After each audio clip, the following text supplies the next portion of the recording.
Gracias. Gracias, comisionado. Gracias, buenas tardes a todos. Como ya lo mencionó el comisionado, pues en obvio de tiempo iré directamente al tema en concreto, y para iniciar, comenzar, fijaré lo siguiente. Acotaré la plática respectiva a la luz de las experiencias avanzadas, específicamente en el caso de España, y finalmente aterrizar cómo contextualiza el Poder Judicial de la Federación la situación de la privacidad en las redes sociales. Este tema que ha estado inmerso desde la novena época de interpretación del Poder Judicial de la Federación, y que más evidentemente ha estado inmerso a partir de octubre de 2011, donde la Suprema Corte de Justicia emite uno de los acuerdos generales en octubre de 2011, donde da inicio la 10ª época de interpretación constitucional en nuestro país. Entonces, en ese tenor, pues, siempre referimos a la cuestión de la privacidad en las redes sociales. Y lo primero que pensamos es que la red es una infraestructura. Cierto, es una infraestructura, pero esa infraestructura está conformada por alguien o por algo. Entonces tenemos que empezar a definir qué es una red social. Es una agrupación social formada por personas conectadas por alguna relación en común, unidas por el parentesco, la amistad, intereses en común, intercambios, creencias, o por la intención de ampliar comentarios, compartir conocimiento, encontrar pareja, buscar prestigio, por cuestiones de relaciones profesionales. Y existen un sinfín de razones que pudieran estar conectadas o interconectadas a pertenecer a una red social, vista desde ese punto de vista como una comunidad de personas y no como algo técnico de infraestructura. Y de ahí que viene precisamente muchas veces la interpretación de las propias tribunales constitucionales. Las redes sociales, unidas a las nuevas tecnologías, han ampliado y facilitado la manera de vivir conectadas socialmente, obviamente a través de estas nuevas tecnologías de la información. Son sitios web en los que los usuarios comparten contenidos. Esto es importante porque vamos a ver más adelante el Internet 1.0 frente ahora al Internet 2.0. Es decir, el Internet de personas y el Internet de contenidos, y de ahí la interpretación de los tribunales constitucionales. En este sentido, la verdadera complejidad del diseño de interacción de una red social va a estribar en lo que pueda hacer o no un usuario, ¿sí?, con respecto de los demás comunes, de los demás usuarios, en función de su relación y de la protección de sus datos personales. Una red social debería dar todo el control posible a un usuario sobre lo que otros ven de él. Y en este sentido, volvemos a hacer referencia, nos vamos a enfrentar al Internet de personas y al Internet de contenidos. ¿Qué se quiere compartir? ¿Qué se quiere decir de la persona? ¿Con quién? ¿Cuándo? ¿Y en qué momento? Esta situación de las redes sociales y el derecho a la privacidad ha evolucionado desde las que tenían como objetivo conseguir, por ejemplo, cuántos más amigos, ¿sí?, la red de personas, y llenar el sitio de contenido, hasta las que intenta centrar la interacción social en temas concretos, específicos, donde los usuarios comparten más intereses, ¿sí? Vamos a ver las denominadas redes de carácter vertical o las redes generalistas que me limitan esa interacción a los más allegados. Y esto es importante en virtud de que, como vivimos en un Estado de Derecho fundamentado en normas generales de conducta, es aquí donde encuentra precisamente la problemática del legislador para tratar de regular a personas o tratar de regular contenidos normativos. Tal como lo entendemos este día, a hoy, surge globalmente más o menos a partir de 2008, y en un primer momento, lo más importante que tenemos que mencionar es que existe una multitud de redes sociales, cada una con peculiaridades específicas, cada una con peculiaridades distintas. ¿Cuáles son las tipologías? Bueno, la distinción más extendida y común es la que establece entre redes generalistas, o también llamadas redes horizontales, y redes segmentadas, ¿sí?, o también llamadas redes de carácter vertical. Las primeras, las generalistas o horizontales, son las que están enfocadas a todos los usuarios, sin distinción, para que hagan uso de la red según sus preferencias personales. Las redes más conocidas de este tipo, las generalistas o de carácter horizontal, son Facebook y Twitter, ¿sí? Hace un momento la doctora puntualizaba, vamos a verlo más al ratito, la cuestión correspondiente a YouTube, ¿no? La distinción la realizan los propios usuarios con el empleo que de ellas hacen. Entonces, estas son las dos primeras clases de redes generalistas o horizontales. Las segmentadas o verticales son aquellas que por alguna u otra razón solo se dirigen a un sector de la población o del mercado, ¿sí? LinkedIn, por ejemplo, es la principal comunidad de profesionistas, principalmente enfocada al networking y a las relaciones de carácter laboral. Este tipo de redes se pueden presentar y clasificar, obviamente, de diversas maneras. Y, por ejemplo, podemos hablar de un segmento por el tipo de contenido, y sirven, por ejemplo, YouTube, ¿no? Es una red de carácter de este tipo, de carácter horizontal, segmentada, y está basada en el video y en el fake art, ¿no? Centrada en la fotografía. Es interesante citar un caso, el caso español de la empresa, de la administradora 20, en el que el tipo de usuario que ha ido registrándose y utilizándola, generalmente adolescentes, ha hecho que se haya segmentado este tipo de red. Inclusive tiene segmentado por tipos de edad que fluctúan en menores de edad, que van de los 10 a los 12 años. Ya debidamente segmentado esta situación, con esta característica propia de esta red segmentada o vertical, ¿sí? Debe haber obviamente una responsabilidad jurídica en las redes sociales, y en ese sentido, cualquiera que administre un foro, los administradores de contenidos, que llaman de personas, van a administrar el blog o la página web donde los usuarios pueden centrar los comentarios respectivos, alojar contenidos, y deben de conocer en primero si uno de estos comentarios o contenidos vulnera derechos de terceros. Y ahí es cuando entra el problema de la existencia del derecho respecto de los contenidos o respecto de la responsabilidad del administrador o de quien alimenta con los contenidos respectivos la red de que se trata. De ahí que los tribunales constitucionales en la interpretación se enfrentan a esa disyuntiva. ¿Cómo, sí, sancionar, sí, no la forma, cómo sancionar a quien administra el blog, el foro, la red, sí, y cómo sancionar, sí, a quien alimenta con el contenido a dicha red? Lo anterior, por ejemplo, para parafrasear literalmente las frases del Tribunal Supremo de España, se refiere que dice: para sancionar debe ser patente y evidente por sí sola y tenga el conocimiento efectivo de la misma violación a la privacidad, a la intimidad de quien lo realiza. Es decir, si algo es patente y evidente de que alguien tuvo conocimiento que en su administrador hay violaciones, bueno, en ese momento puede ser sancionado, independientemente de quién, obviamente, alimentar con los contenidos respectivos al foro, al blog o a la red. Esto está en dos sentencias importantes del Tribunal Español, identificadas con los números 773-2009 y 71-2011.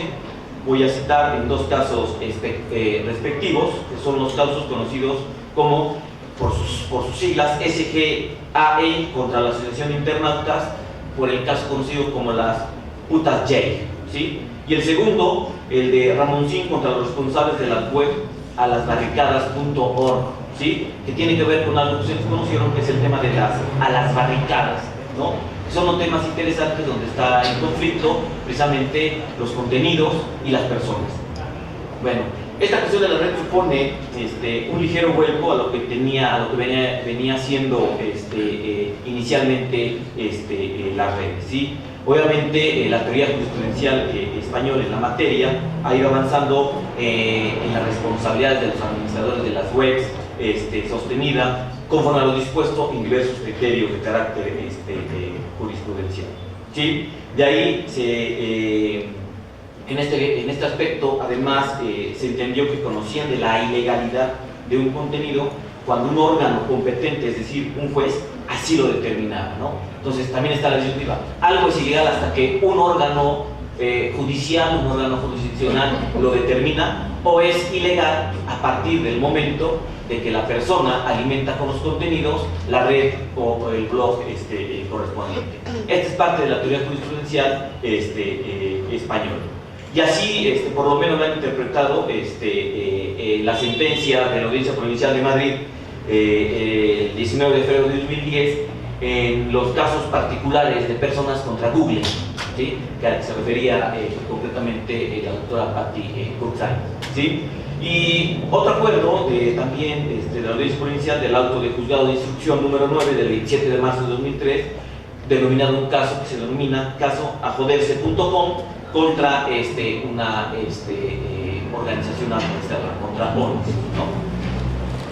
En esta nueva oleada jurisprudencial, que a final de cuentas es lo que va a prevalecer en la práctica forense, va a prevalecer por la interpretación de los tribunales constitucionales. Con esta nueva oleada jurisprudencial, por las sentencias referidas y otras sentencias también de los tribunales alemanes, o como por ejemplo algunos lineamientos de carácter respecto a la libertad de expresión que ya emitió la Corte Interamericana de Derechos Humanos en el caso de nuestro sistema de derechos humanos. El panorama ha cambiado y se entiende ahora que el conocimiento de la infracción no está limitado a los supuestos en los que un órgano competente haya declarado la ilicitud previamente a la demanda, sino que pueden existir otros medios de conocimiento efectivo para poder determinar la licitud respectiva cuando concurran circunstancias que posibiliten una efectiva atención de la realidad de que se trata. Es decir, si la ilicitud se comete desde el momento mismo en que se está alimentando el blog, la red correspondiente con los contenidos que estén inmersos. El titular de la web seguirá o continuará sin ser responsable por los comentarios de sus usuarios, siempre que no tenga conocimiento efectivo de los mismos, ¿sí? Y que si estos son ilícitos o no, ¿sí? O de que se lesionen bienes o que se lesionen derechos de un tercero, o en caso de que los tenga, ¿sí? Actúe con diligencia en ese momento para retirar de forma inmediata el contenido que daña o vulnera, ¿sí?, los derechos a la privacidad, el derecho a la intimidad. Dado que esto pues obviamente vulnera de una u otra forma los derechos humanos, ¿sí?, en este sentido. Hablaba yo hace unos momentos de la confrontación del Internet 1.0 versus el Internet 2.0, ¿sí? El Internet 2.0 es la red originaria caracterizada por un contenido unidireccional, una visión de utilidad y su consumo moderado por las personas que hacen uso de él. Surge ahora una nueva Internet, el 2.0, conceptualizada como la web de personas frente a la web de datos, que se identifica con la primera versión, que es la del 1.0, ¿sí? De ahí que entonces nos vamos a encontrar en ese dilema cuando los legisladores quieran precisamente sancionar. ¿Qué es lo que van a sancionar? Van a sancionar obviamente conductas, pero las conductas van a estar referidas precisamente a la comisión por parte de las personas, o van a sancionar los contenidos normativos que están inmersos en esas situaciones. El término Web 2.0 es un concepto relativamente reciente. Hace referencia a una segunda etapa en el desarrollo evolutivo de Internet y se basa principalmente en la implicación de los usuarios en la creación de contenidos. Esto es importante en virtud de que los contenidos pueden violentar, pueden atentar de manera directa e inmediata contra los derechos de la privacidad, contra los derechos a la intimidad. En este sentido, la gran clasificación que deviene de las diversas teorías jurisprudenciales pues hacen incidir todo esto con la protección de los datos personales, ¿no? La privacidad en la red respecto de la protección de los datos personales. Y en este sentido, hay tres grandes clasificaciones: la protección jurídica del derecho al honor, a la intimidad y a la propia imagen. El derecho de proteger datos de carácter personal, que sería la segunda clasificación, y finalmente una tercera que tiene que ver con la protección jurídica de la propiedad intelectual. Esto es importante en virtud de que los contenidos que van alimentando diversos blogs, diversas páginas, ¿sí?, de alguna otra forma, están creando de manera intelectual ciertos derechos. Y esto es importante, es esta situación, ¿sí?, en concreto, está poco explorada en nuestro sistema y en concreto en México. Está más explorado en los países europeos. En ese sentido, yo quisiera retomar lo siguiente como una cuestión de carácter elemental, en el sentido de que, pese a que hay una extensa regulación normativa en los derechos al honor, a la intimidad y a la propia imagen, son recurrentes, son habituales las intromisiones ilegítimas en los mismos derechos en torno de las redes sociales. El desarrollo rápido, masivo de las redes deriva en una situación que pone en alto riesgo y en entredicho la protección de estos tres derechos al honor, a la intimidad y a la propia imagen, por cuanto a que esos comentarios exceden muchas veces en la libertad de expresión, informaciones que revelan circunstancias de la vida privada. Como corolario, yo quisiera manifestar que resulta imprescindible que los avances tecnológicos venideros respeten los derechos fundamentales, ¿sí? Y para esto hay que educar a las nuevas generaciones en el uso responsable de la red y de las redes sociales. No se puede desconocer el derecho subjetivo, ¿sí?, tutelado a nivel constitucional en cualquier tipo de sistema defensor de derechos humanos a favor del justiciable, ni la relación de este derecho con el acto por virtud del cual se ordene algún acto con relación de vigencia, alguna publicación respecto de sus datos personales o de los datos que conciernan a la persona. Todo está en función del tipo de bien jurídico tutelado, es decir, de su mayor importancia o trascendencia y del impacto que tenga en la sociedad. De ahí que, aterrizando en la cuestión práctica forense en materia dentro de un sistema de carácter judicial, el contexto que los órganos competentes de interpretación constitucional han hecho inmerso esta acusación varían desde la materia netamente de carácter constitucional, pasando por la materia penal y la cuestión netamente de carácter civil. La teoría jurisprudencial de los países europeos especifica que por las violaciones a los derechos de privacidad que tengan que ver con la imagen, con el derecho a la privacidad, a la intimidad, deben estar sancionadas por las cuestiones de tipo civil, por la materia de carácter civil. Solamente dejando a la materia penal la competencia cuando en el contexto en que ocurran las ilicitudes, las violaciones, las vulneraciones a los derechos humanos, ¿sí?, atenten contra algo importante, contra principios establecidos en las normas de carácter fundamental, es decir, en las constituciones o leyes fundamentales de los estados nacionales. Referente a principios, ¿sí?, aquellos que no establecen una norma de conducta en la propia ley fundamental, sino que son principios rectores de todo un diseño institucional, como puede ser el principio del interés superior del niño, o del interés superior de la niñez. De ahí que, en concreto, haré mención a una tesis aislada de la décima época que tiene que ver con el carácter constitucional y civil. Derecho al honor y a la reputación, la protección adecuada tratándose de información divulgada a través de Internet que causa un daño moral. Entonces, ya la propia interpretación constitucional hace específicamente referente a las redes sociales, al Internet, y a una diferenciación entre el contenido de las redes y la primer avance en cuanto a estas redes, que es el Internet de personas, entendidas estas como aquella comunidad que interactuaba para ser únicamente amigos. En ese sentido, dice que en el caso de la divulgación en Internet de un acto ilícito alegado como causante de un daño moral por afectación de estos derechos, debe tomarse en cuenta el impacto e influencia en la web, ¿sí?, y en mayor medida el impacto que tiene en la sociedad, lo cual abarca tres ámbitos importantes: el ámbito político, el ámbito económico y el ámbito social. La discusión que actualmente está en el Congreso de la Unión, en el sentido respectivo a la reforma reglamentaria para las leyes de transparencia y de protección de datos personales, ¿sí?, precisamente está en ese sentido.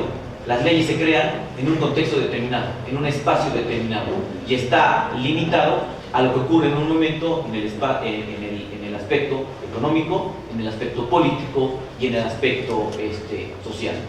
Verbigracia se le da unas facultades a los comisionados del Instituto Federal de Acceso a la Información Pública Gubernamental para sancionar o no a los sujetos obligados. Sí o no se les da nombre. O quién es el ente facultado entonces para sancionar a los sujetos obligados que permitan violaciones al derecho a la privacidad o que de alguna otra forma estén propiciando contenidos que afecten a este tipo de derechos. Algo importante que también quisiera yo compartir es, por ejemplo, dije que el derecho a la privacidad básicamente lo van a hacer incidir en tres materias fundamentales: la netamente constitucional, la penal y la de carácter civil. Bueno, la primera sala de la Suprema Corte de Justicia, una jurisprudencia obligatoria de la 10ª época de interpretación constitucional, que está enfocada además a la materia de carácter penal, establece, por ejemplo, que el derecho a la inviolabilidad de las comunicaciones privadas, su ámbito de protección se extiende a los datos almacenados en el teléfono móvil, asegurando a una persona detenida y sujeta a investigación por la posible comisión de un delito. Entonces, esto trae una interpretación importante en el sentido de que, si bien es cierto, existe la posibilidad de poder intervenir las comunicaciones de carácter privado por la autoridad competente, también es cierto que, como lo ha dejado ya sentado la primera sala de la Suprema Corte de Justicia, ¿sí?, si no hay una actividad judicial que autorice la intervención de la comunicación privada, ¿sí?, de ninguna forma el Ministerio Público puede, como el argot forense dice, ¿sí?, meter a necropsia al teléfono móvil y extraer datos personales, ¿sí? Yo me quedaré hasta aquí, comisionado, agradeciendo